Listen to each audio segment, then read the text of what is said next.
Hi dears, ഇന്ന് നമ്മളുടെ discharge day ആണേ. കുഞ്ഞുവാവയും കൊണ്ട് വീട്ടിൽ പോകാമല്ലോ എന്നോർത്തപ്പോൾ ഭയങ്കര സന്തോഷം.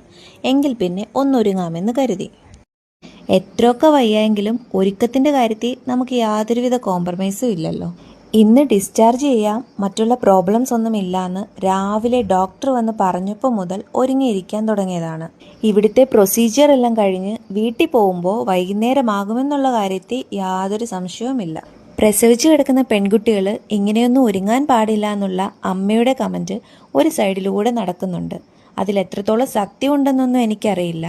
നിങ്ങളോടും ആരെങ്കിലും ഇങ്ങനെ പറഞ്ഞിട്ടുണ്ടെങ്കിൽ ഒന്ന് കമൻറ്റ് ചെയ്തേക്കണേ.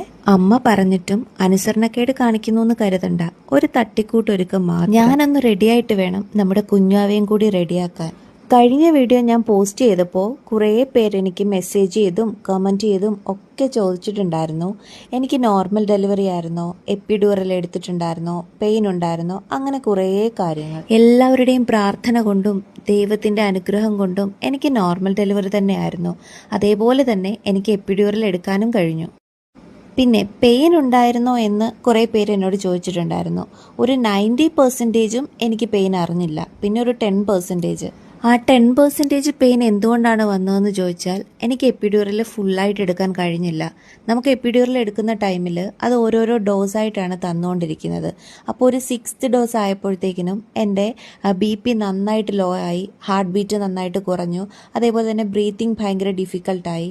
അപ്പോഴത്തേക്കിനും എനിക്ക് എപ്പിഡ്യൂറൽ സ്റ്റോപ്പ് ചെയ്യേണ്ടതായിട്ട് വന്നു. പിന്നീടുള്ള ആ 10% പെയിൻ നമുക്ക് അഡ്ജസ്റ്റ് ചെയ്യാവുന്നതേ ഉള്ളൂ. അത്യാവശ്യം വേദന സഹിക്കുന്ന ഒരാളാണെങ്കിൽ ആ പെയിൻ ഒന്നും അല്ല എന്ന് തന്നെ പറയാം. ഇപ്പോഴും അതിശയത്തോടു കൂടി ഞാൻ ആലോചിക്കുന്ന ഒരു കാര്യമുണ്ട്, ഈ എപ്പിഡ്യൂറൽ കണ്ടുപിടിച്ചില്ലായിരുന്നുവെങ്കിൽ ഞാൻ എന്ത് ചെയ്തേനെ എന്ന്. സ്പൈനൽ കോഡിലേക്ക് കത്തീഡ്രൽ കടത്തിയപ്പോഴാണ് എൻ്റെ കിളി പോയത്. നമ്മുടെ സ്പൈനൽ കോഡിലെ എപ്പിഡ്യൂറൽ സ്പേസിലേക്ക് ആ ഒരു കത്തീഡ്രൽ കടത്തിയിട്ടാണല്ലോ നമ്മുടെ പെയിൻ സിഗ്നൽസിനെ ഒക്കെ ബ്ലോക്ക് ചെയ്യുന്നത്. അതിഭീകരമായിട്ടുള്ള ഒരു പെയിനെ ഇല്ലാതാക്കാൻ ഇത്രയെങ്കിലുമൊക്കെ ചെയ്യണ്ടേ? അതൊക്കെ ഓർക്കുമ്പോൾ തന്നെ ഇതൊന്നും ഒരു പെയിനേ അല്ല കേട്ടോ. അതൊക്കെ എടുത്തു കഴിയുമ്പോഴത്തേക്കിനും നമ്മളൊന്ന് ഉഷാറാകും. നമ്മുടെ ലോവർ ബോഡി ഉണ്ടെന്നേ അറിയില്ല. പിന്നെ ഓരോ ആളുകളെ ഡിപ്പെൻഡ് ചെയ്തിരിക്കും കേട്ടോ അതിൻ്റെ എഫക്റ്റ് നമുക്ക് പിടിച്ചു വരാനായിട്ട്. അതേപോലെ മറ്റൊരു കാര്യം കൂടിയുണ്ട് കേട്ടോ, എന്തെങ്കിലും അലർജി അതേപോലെ തന്നെ ക്ലോട്ടിങ് ഡിസോർഡേഴ്സ് ഉള്ളവർക്കൊന്നും ഈ എപ്പിഡ്യൂറൽ പറ്റില്ല എന്നും ഞാൻ കേട്ടിട്ടുണ്ട്. എന്തായാലും അന്ന് നടന്നതൊന്നും ജീവിതത്തിൽ മറക്കാൻ കഴിയാത്ത എക്സ്പീരിയൻസ് ആയിരുന്നു. അങ്ങനെ കുഞ്ഞുവാവെ റെഡിയാക്കി പുതിയ ഹോൾഡറിലൊക്കെ എടുത്തു വെച്ചു. ആള് സുഖമായിട്ട് ഉറങ്ങുകയാണ്. ഇനി നമുക്ക് വീട്ടിലേക്ക് പോവാം.